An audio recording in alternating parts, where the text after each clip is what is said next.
Bueno, para comenzar hablaremos de sus aportes conceptuales clave. Soren Kierkegaard es considerado el padre del existencialismo y él destacó por poner el foco de la experiencia individual. Y uno de sus aportes más importantes fue la idea de que la verdad es subjetiva. Es decir, que lo central no es lo que sabemos en abstracto, sino cómo vivimos en verdad con nuestra propia existencia. También introdujo el concepto de la angustia, que aparece cuando la persona no logra ser auténtica ni reconciliarse con Dios. Frente a esto, propuso el salto de fe, un acto personal más allá de la razón para encontrarse con lo divino.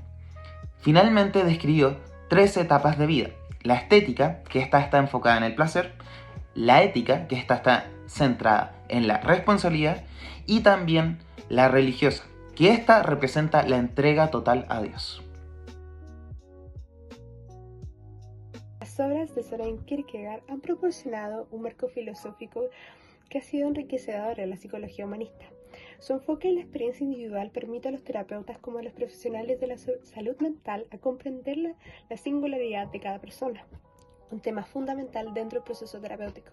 También nos habla de la búsqueda de la autenticidad, un tema muy arraigado a su pensamiento, en donde invita a las personas a explorar su verdadero yo y que vivan de acuerdo a sus creencias y valores, algo esencial en la psicología humanista. Además, su reflexión de integración de la fe y la razón resuenan mucho en la psicología humanista, ya que esta busca un enfoque más holístico, en donde las emociones y la espiritualidad convivan dentro del tratamiento de las personas. También nos habla de cómo los psicólogos abordan la toma de decisiones y el compromiso con el desarrollo personal. Estos son solo algunos de los conceptos más relevantes de los cuales la psicología humanista se ha influido de Kierkegaard. Su legado sigue siendo importante y relevante en la psicología y en la terapia contemporánea, proporcionando una base sólida para comprender la complejidad de la experiencia humana. Una de las frases más importantes de nuestro autor es: la ansiedad es el vértigo de la libertad. Con esto el autor nos quiso mostrar que la angustia surge justamente porque somos seres libres. Y frente a toda esta posibilidad que tenemos de elegir, aparece el vértigo, que es la sensación de la inseguridad ante el peso de decidir.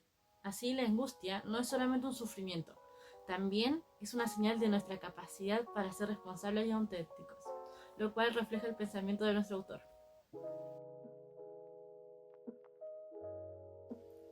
Los 3 textos más importantes de este autor son Temor y Temblor, que salió en 1843, que introduce el concepto de salto de fe, una decisión que va más allá de la razón y que se ejemplifica en el texto en la figura de Abraham. Este autor también muestra que la fe es un acto radical y personal, que no puede justificarse ante la lógica ni la moral universal. Como segundo texto tenemos el concepto de angustia, que salió en 1844, que analiza la libertad como un acto inevitable de angustia, entendida como el vértigo, ante la posibilidad de elegir. Esta emoción revela tanto como nuestra apertura al futuro como la responsabilidad que conlleva cada decisión. Por último, tenemos la enfermedad mortal, que salió en 1849, que reflexiona sobre la desesperación como una condición existencial, que aparece cuando el ser humano no logra ser auténtico ni reconciliarse consigo mismo. Para Kierkegaard, esta situación nos impulsa al buen sentido y la plenitud a través de la fe. Soren Kierkegaard realizó un aporte significativo a la psicología actual, al introducir conceptos filosóficos como la angustia, la libertad y la subjetividad, y por último el sentido de la vida. Estas categorías, aunque formuladas en el siglo XXI, desde un enfoque más existencial y teológico, se han convertido en los pilares fundamentales para las corrientes psicológicas actuales, tales como en la psicología existencial, la logoterapia y la terapia humanista. Su noción de la angustia como vértigo de la libertad permitió comprender de una manera más profunda los estados de la ansiedad y el conflicto.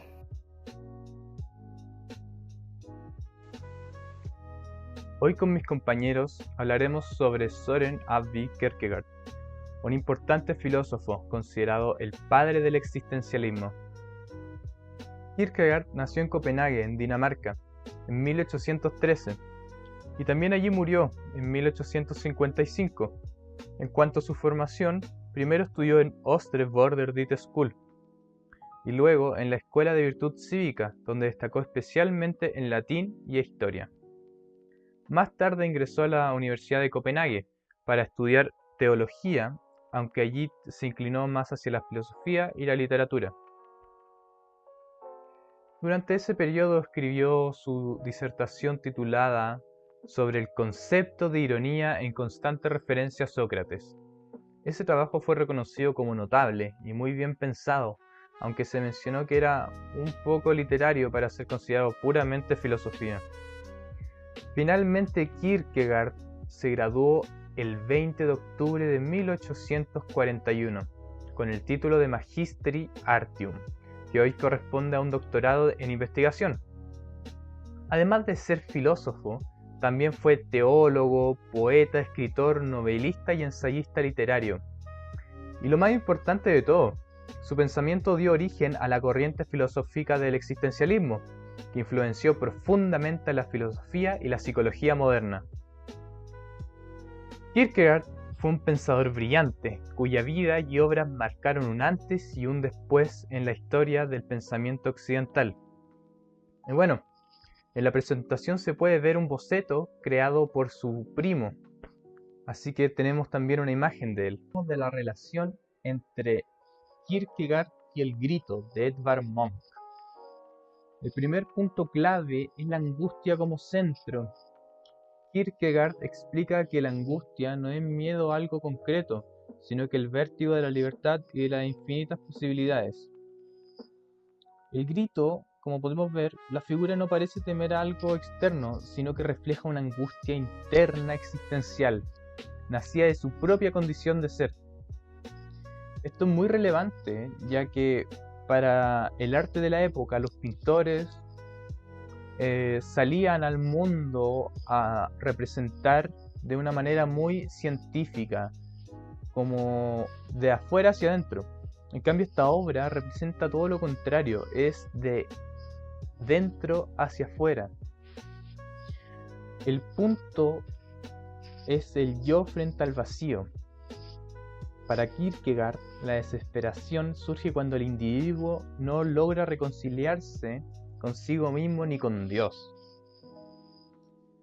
Y como podemos ver en la obra, posee un rostro distorsionado, silencioso, que pinta Munch. Muestra ese desgarro interior, un yo que no está en equilibrio. También está la idea de la soledad y la masa. Kierkegaard critica la multitud por vivir superficialmente.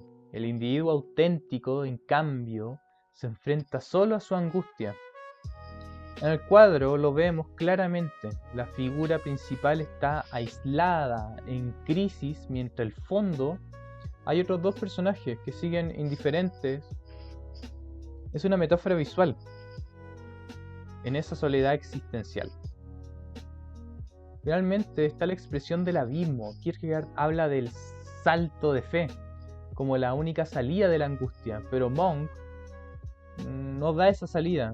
Su obra representa el puro grito de la existencia ante el abismo. En conclusión, el grito, la traducción artística de la filosofía de Kierkegaard, muestra la angustia existencial como un sentimiento inevitable en el ser humano libre, solo frente al vacío. Mientras Kierkegaard veía la angustia como la posibilidad de un salto de fe, Munch lo veía más bien como lo pinta como un grito sin respuesta, un eco eterno dentro de la condición humana. Y con eso termina nuestra presentación sobre Søren Avi Kierkegaard. Muchas gracias por escuchar.